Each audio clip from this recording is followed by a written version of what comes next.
Es un verdadero placer estar acá con ustedes. Soy argentino, les aviso. Y lo aclaro porque eso quiere decir que no tenemos absolutamente nada que enseñarles, ¿ok? O sea, no vengo acá con ese tono. Argentina ha sido una calamidad y un desastre en sus políticas económicas durante los últimos 50 años. Dejó de crecer a principios de los años 70. Pasamos de ser un país que cuando yo nací era más rico que España. Cuando yo nací, Argentina era un país que era holgadamente más rico que España y tenía 5% de pobres. Y hoy es un país que es incomparable por lo más bajo que tiene su PBI respecto de España y tiene, cuando Javier Milei asumió la presidencia, 50% de pobres. Así que... y mucho menos me animaría a venir en tono cuando tengo a mi ex jefe acá, que es Vittorio Corvo, quien trabajé en el Banco Mundial hace muchos años y que tengo un afecto extraordinario. Pero sí, lo que vengo es a contarles nuestra experiencia, qué es lo que está pasando en Argentina. Creo que es bastante interesante, que puede o no puede tener lecciones para otros países. Yo creo que en algunas dimensiones sí, por supuesto cada país es muy particular. Y entonces les quiero contar un poquito en qué andamos, ¿no? De qué se trata el gobierno de Javier Milei. Y yo diría que eso lo podemos definir con hay como tres temáticas. Hay todo que es una agenda de seguridad que tiene Javier, pero no voy a hablar de eso porque es un poco más foráneo a mi especialidad. Pero en lo económico él tiene dos grandes líneas rectores. Si ustedes entienden estas dos líneas rectoras, entienden todo de qué se trata el gobierno de Javier Milei, así lo entendemos los ministros, así lo entendemos cada uno de los integrantes del gobierno. Entonces les quiero hablar puntualmente de qué es cada una de esas dos líneas. La primera es que Javier Milei dijo: Argentina va a ser un país que va a tener superávit fiscal. Creemos que gran parte de nuestra inestabilidad macroeconómica y por consiguiente parte del costo que ha tenido sobre, digamos, la posibilidad de crecimiento de Argentina deviene de este Estado que nunca podía poner sus cuentas en orden y que eso implicaba emisión monetaria y implicaba endeudamiento y estábamos en esos ciclos permanentes de inflación, default, etc. Así que Javier dijo, bueno, mira, vamos a tener superávit fiscal. Él heredó un país con un déficit fiscal de aproximadamente 5 puntos del PBI. Y acá es donde empieza lo sorprendente, que es que en un mes alcanzó el equilibrio fiscal. En un mes. Yo a veces le digo a Javier, todavía lo pienso y todavía no lo creo, ¿no? Es una tarea increíble de Javier con su ministro de Economía, Luis Caputo, con decisiones muy audaces, pensar fuera de la caja, cosas que la gente pensaba que eran intocables, él dijo, son tocables. No son solo tocables, son eliminables en un 100%, paró las transferencias a las provincias a cero, llevó la obra pública a cero. Yo en esto creo que quizás no es tan transferible a Chile porque en Argentina muchas de las obras públicas que hacía el gobierno eran obras públicas en realidad que correspondían a las provincias y las municipalidades. Argentina es un país eminentemente federal y entonces como que dice, bueno, esas obras que las tienen que hacer las provincias y las municipalidades, no el gobierno nacional. Se eliminaron de 210.000 empleados en la administración pública centralizada y descentralizada, 210.000. En este primer año hemos eliminado 42.000 puestos de trabajo. Los salarios del empleado público han caído también entre 10 y 15%. Bueno, un conjunto de factores permitieron que se produzca ese equilibrio fiscal. Y ese equilibrio fiscal, para mí, conlleva tres reflexiones bastante interesantes que quiero compartir con ustedes. La primera es que en algún sentido redefine lo que es posible en tamaño y en tiempo. Por ejemplo, hay muchos candidatos presidenciales de Latinoamérica que nos llaman para preguntar qué están pasando. Y yo les pregunto, ¿cómo pensás abordar el tema del déficit fiscal? Argentina hoy es el único país en América con superávit fiscal. Y entonces me dice, bueno, tengo 4 puntos, por ahí bajo 1 punto por año y al fin del mandato logro equilibrio. Y digo, 1 punto por año, ¿y por qué no 5 en un mes?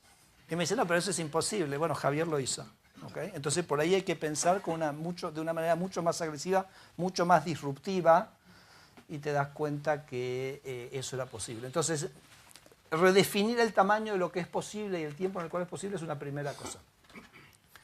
La segunda cosa que a mí me parece que es interesante es que hay como una verdad revelada que nosotros la tomamos como dada, y es que una corrección fiscal es políticamente costoso. Y Javier dijo, no, no es políticamente costoso, porque la gente está cansada de pagar impuestos para un Estado que no le da nada. Entonces, efectivamente, lo que quiere es un político que venga y diga, esto que no me da nada, cerrémoslo y dejame de cobrar los impuestos. La corrupción, si uno corta lo que nosotros en Argentina llamamos los ñoquis, no sé si tienen esa expresión acá. Los empleados ñoquis son solo los que aparecen el 29, hay una tradición italiana que se come ñoquis los 29, entonces solo pasan el 29 a cobrar el cheque, ¿ok? Esos son los empleados ñoquis. El gobierno había crecido en las administraciones anteriores con un sobredimensionamiento, lo que nosotros llamamos militancia rentada, había que darle puestos, había que darle un salario a los que hacían política, entonces se les daba un puesto en el Estado. Millones de cosas que el Estado se había metido que no generaba mucho valor, entonces cerrar eso en realidad es popular, no es impopular. La gente ama, digamos, esa corrección fiscal que nosotros de alguna manera la hemos ilustrado en ese fenómeno o esa idea de la motosierra, ¿no? Entonces, esa verdad revelada de que una corrección fiscal es políticamente impopular, me parece que al menos en lo que ha ocurrido con Javier Milei ha sido exactamente lo contrario. La popularidad del presidente ha ido increyendo a lo largo del año, ha ido increyendo, a pesar de que el primer año es un ajuste donde baja el gasto público 30% y es una corrección del gasto público de 5 puntos del PIB. La tercera reflexión es que también había una suerte de verdad revelada que un ajuste fiscal o una corrección fiscal iba a generar una recesión. Y nosotros con el presidente esto nunca lo creíamos porque como cada gasto, cada peso que el gobierno gasta es un peso que el gobierno le tiene que cobrar a la gente. Entonces está bien que el gasto público expande la actividad, pero esos impuestos que le tengo que cobrar a la gente, que le detrae de sus ingresos, genera exactamente el efecto contrario, ¿correcto? Porque el gobierno gasta un peso, pero la gente gasta un peso menos, ¿no? Entonces es una ficción eso de que el gasto público va a aumentar el producto. En el caso de Argentina, además nosotros no teníamos ni siquiera acceso a deuda, todo gasto, cada peso se financiaba o con impuestos formales o con emisión monetaria, que era impuesto inflacionario. Entonces, cuando Javier baja el gasto público 5 puntos, baja los impuestos que le estábamos cobrando a la gente para financiar ese gasto en 5 puntos. El resultado de eso se produce un fenómeno que se llama el del crowding in. En vez del crowding out, un crowding in. O sea, es que la gente se siente con menor carga tributaria, se larga a gastar y entonces es falaz esa idea de que la corrección fiscal va a generar esa recesión. Y más que eso, como la economía se ordena, porque al terminar con la emisión baja la inflación, la economía en general tiende a crecer.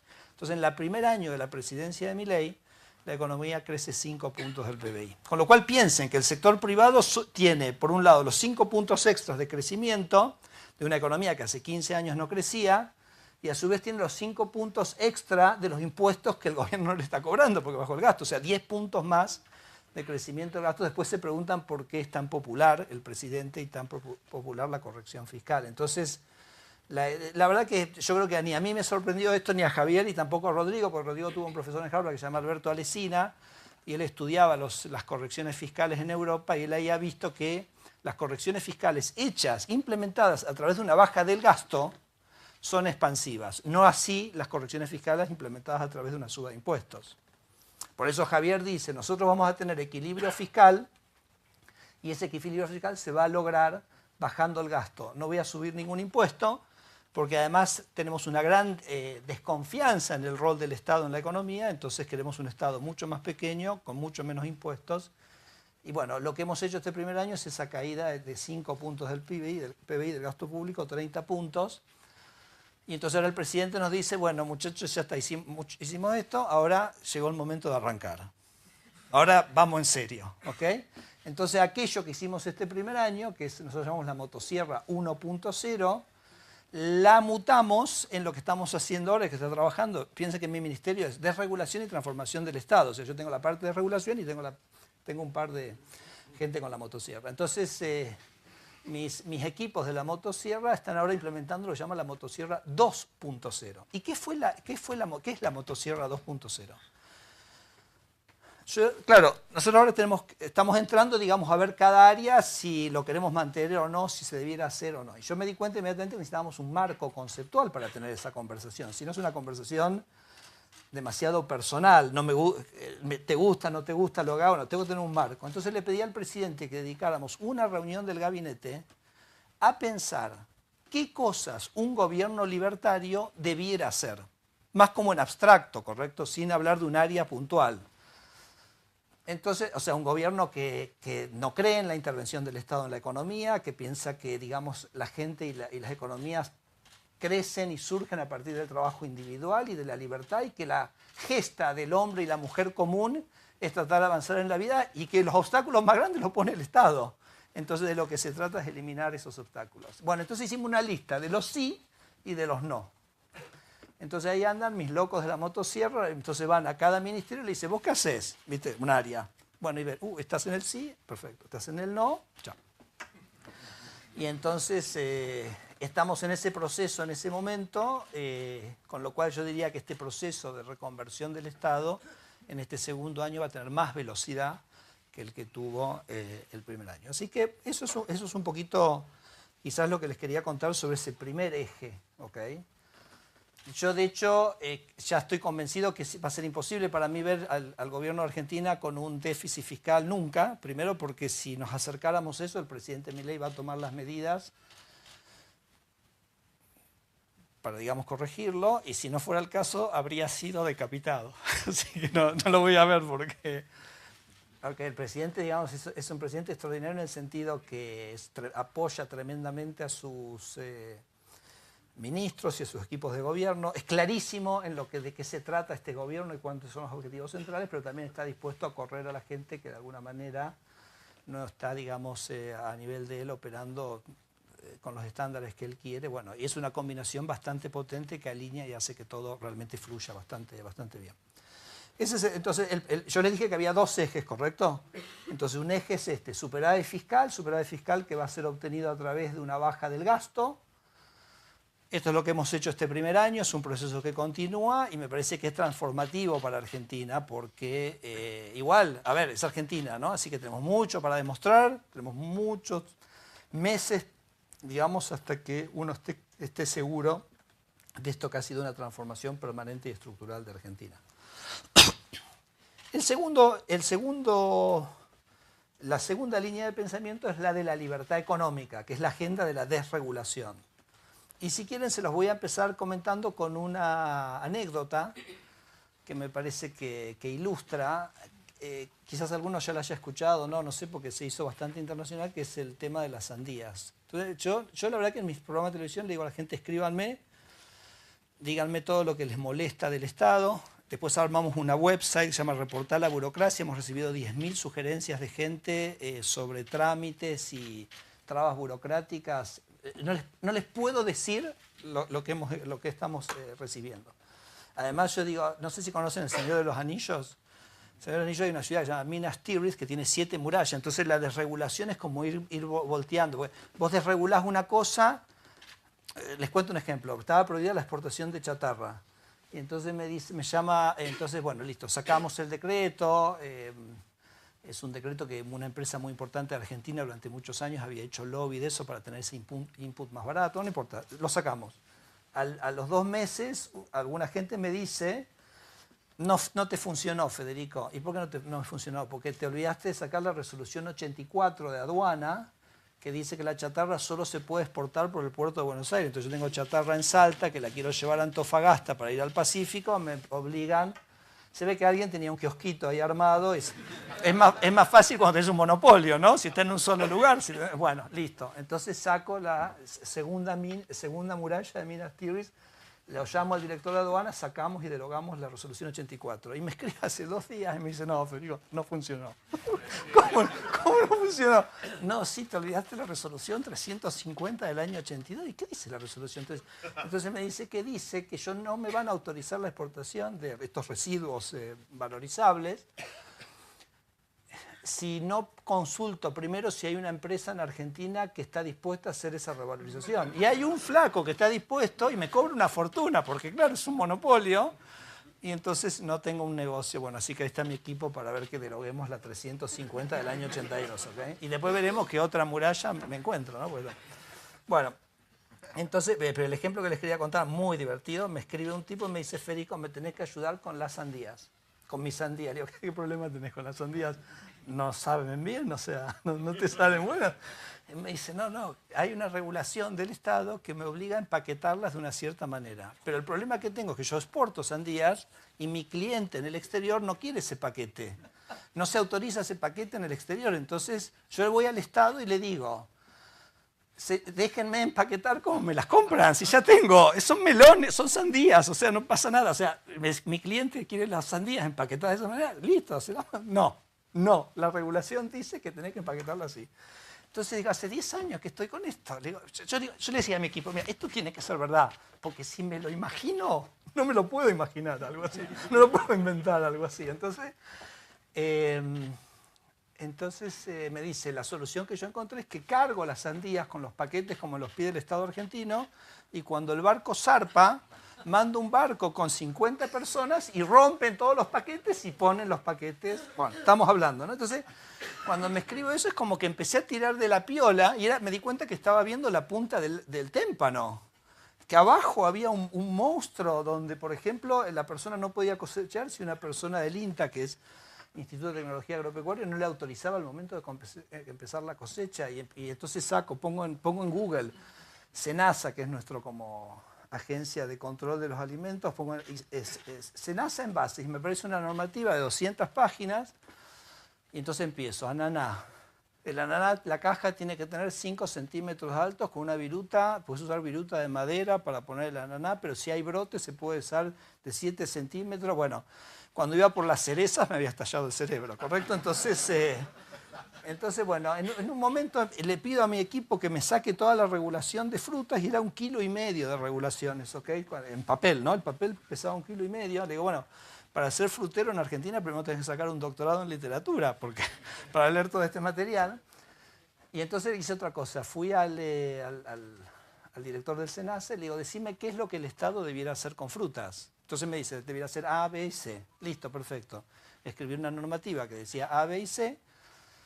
Y listo, y tiré a la basura todo el resto. Entonces pasamos de 1,600 kilos a 80 gramos de regulaciones. Entonces las tenemos que pesar a las regulaciones.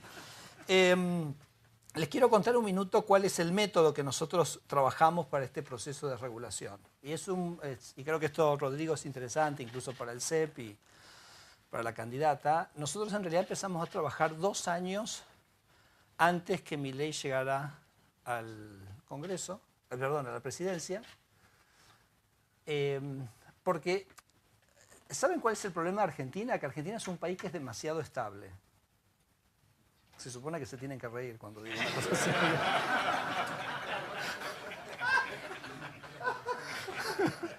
Entonces, claro, pero no, es súper estable.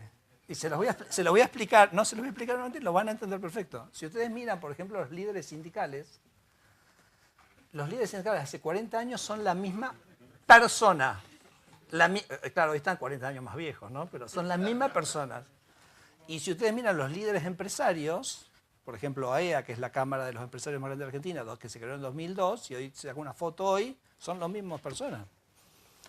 Entonces Argentina tiene una estructura de poder muy estable, que ha armado una arquitectura legal para generar rentas a favor de esa estructura.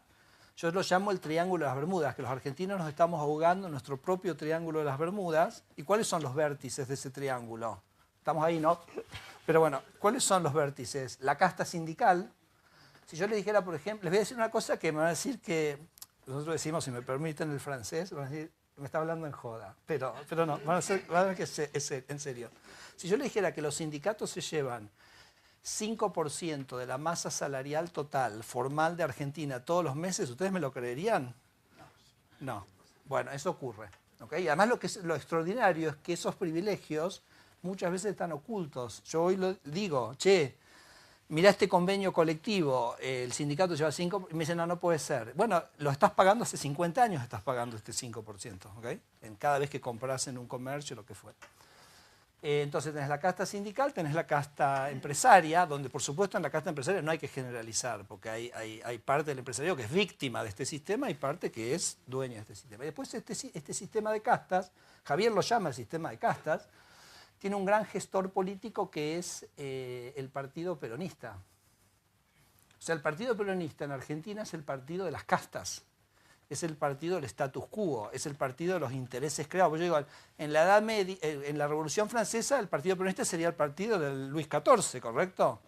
Luis XIV tenía que defender a la Iglesia y a los terratenientes en contra, digamos, de la... Bueno, y bueno, el peronismo es eso, defiende los intereses del sindicalismo, los intereses de una clase empresaria muy protegida y con grandes rentas y privilegios, y de ahí emana su poder, ¿no? Entonces, la única manera para mí de desarticular eso y que Argentina definitivamente cambie es quebrar esa estructura de poder, que es esa estructura de status quo, de intereses creados. Bueno, Acemoglu y Robinson sería lo que dirían siempre que es lo que hace que una sociedad genere instituciones económicas no inclusivas, y esas son las sociedades que no pueden crecer, como fue el caso de Argentina. Entonces, ahora, esta estructura, este status quo, este sistema de castas, está hecho ley. Está hecho ley. Está en la ley. Entonces, la única manera de desarmarlo es desarmar esta arquitectura legal. Podría dar miles de ejemplos, no tengo el tiempo hoy. Entonces, empezamos un equipo, y yo le dije, en primer momento yo lo estaba trabajando para Patricia Bullrich, que era como es la ministra de Seguridad, y Javier sabía que estaba, me decía, vos dale tranquilo que después cuando sea presidente lo vamos a aplicar. Empezamos un trabajo que era, dijimos, vamos a revisar todas las leyes de Argentina. Y las vamos a clasificar en 2 años antes de la presidencia. ¿Okay? Vamos a clasificar en leyes que están ok, leyes que hay que derogar y leyes que hay que modificar.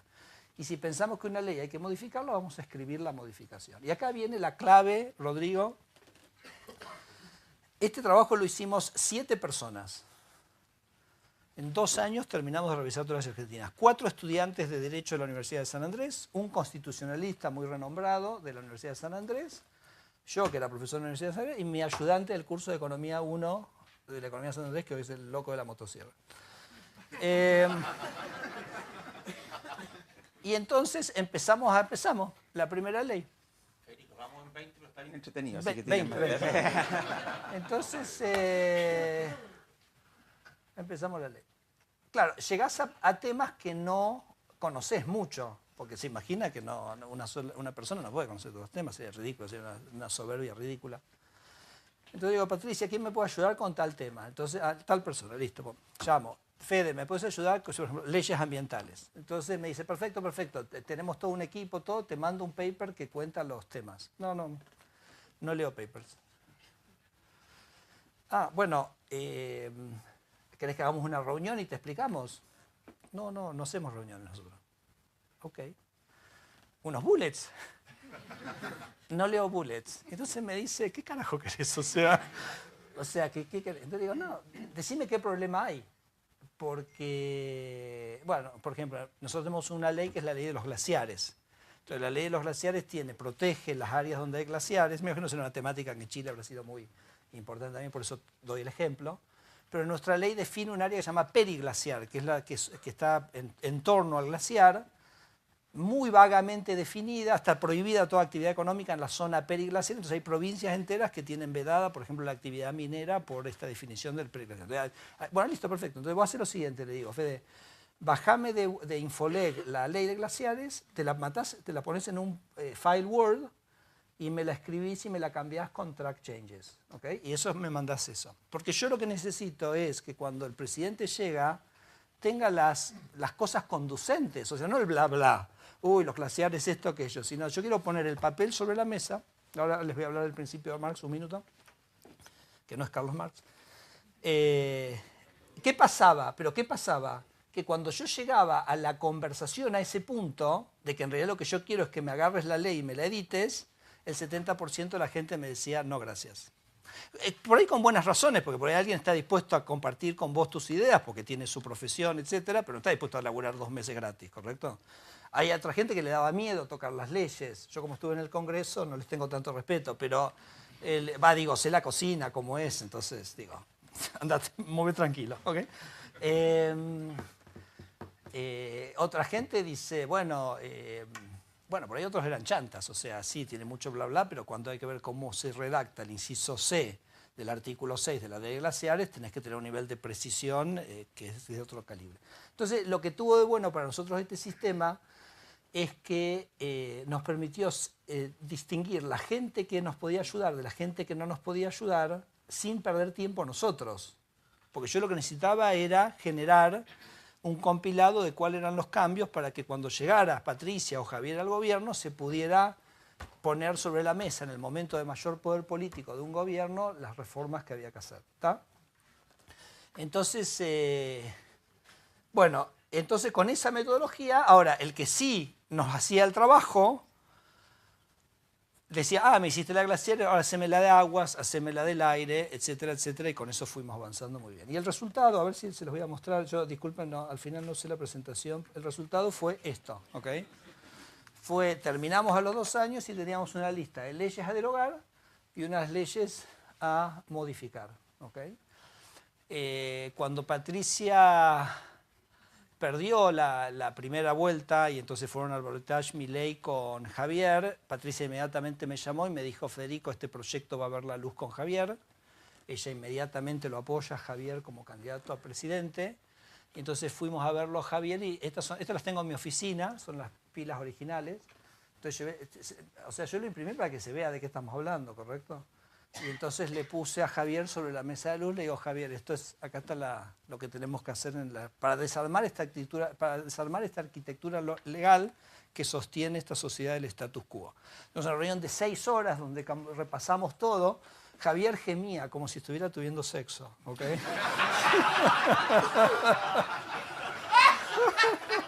Así que una cosa absolutamente extraordinario, y esto se transforma en 2 instrumentos legales, uno un DNU que él saca 10 días dentro de su presidencia, que hace una desregulación total de la economía, derogamos decenas de leyes, etc. Y después enviamos 10 días después al Congreso un proyecto que se llama la Ley Bases, y que también tenía 1000 artículos y tenía muchísimas reformas, que lo discutimos 7 meses en el Congreso y se aprobó el 8 de julio del 2024. Y Javier me dijo, porque yo en un primer momento le dije a Javier, el laburo ya está hecho, me parecía medio como una contradicción el tema de tener un ministerio para desarmar el Estado, me parecía como un oxímoron en algún sentido. Entonces le digo, ya está hecho, hagámoslo. Pero la verdad que en la primera mitad del año las reformas como no iban a la velocidad que queríamos ni Javier ni yo, entonces Javier me dijo, bueno, se aprueba la ley bases, al día siguiente vos asumís como ministro y me acelerás este proceso. ¿Por qué?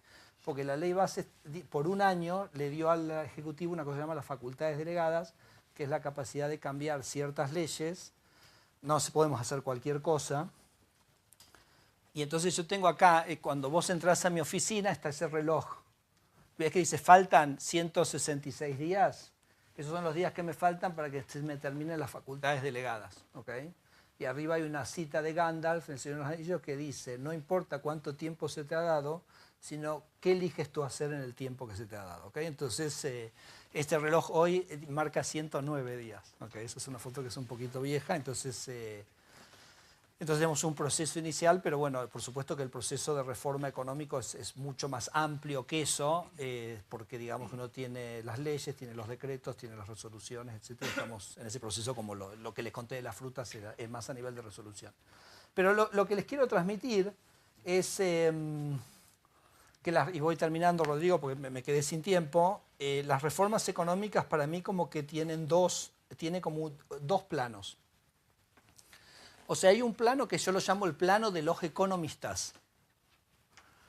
Vamos a hacer, tú fuiste ministra de Trabajo, entonces digo, hay un plano que es el plano de ¿qué hablan los economistas? ¿Cómo es que el mercado laboral sea más flexible?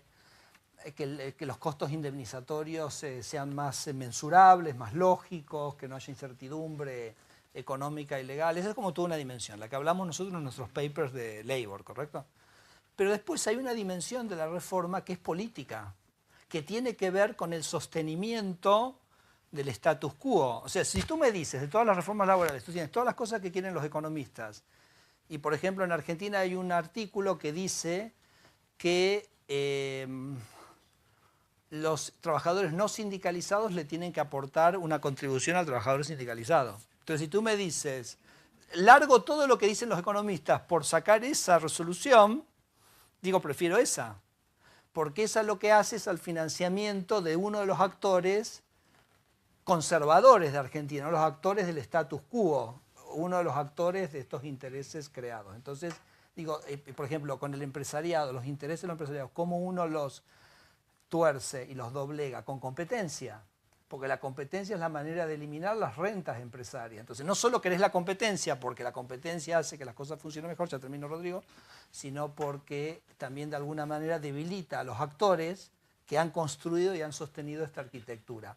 Y yo termino diciendo, trabajar con Javier es la experiencia absolutamente más alucinante que he tenido en mi vida.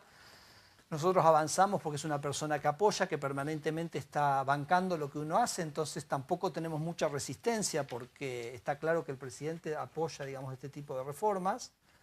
Pero faltan muchas batallas todavía por delante, porque para que Argentina definitivamente cambie y estemos seguros que cambió, tenemos que terminar de desarticular esta estructura de poder que tantos años nos ha tenido en el Triángulo de las Bermudas. Creo que la sociedad está lista, digamos, la sociedad acompaña. Creo que Javier es una persona absolutamente extraordinaria para llevar adelante esta tarea, pero les digo una cosa más que creo que también para nosotros es...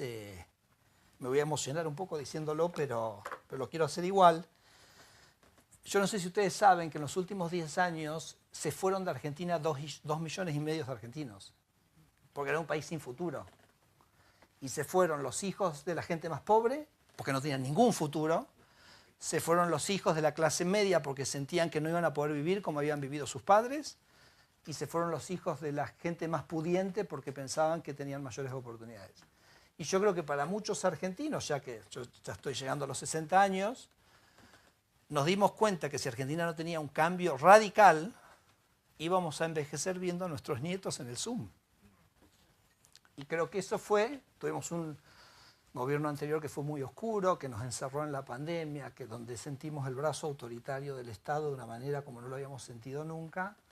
Entonces creo que ahí los argentinos hoy abrazan por eso estas ideas de la libertad y de cambio como una manera que creo que es una oportunidad realmente única. Creo que tenemos un presidente único, así que lo que les pido es deseennos suerte. Gracias.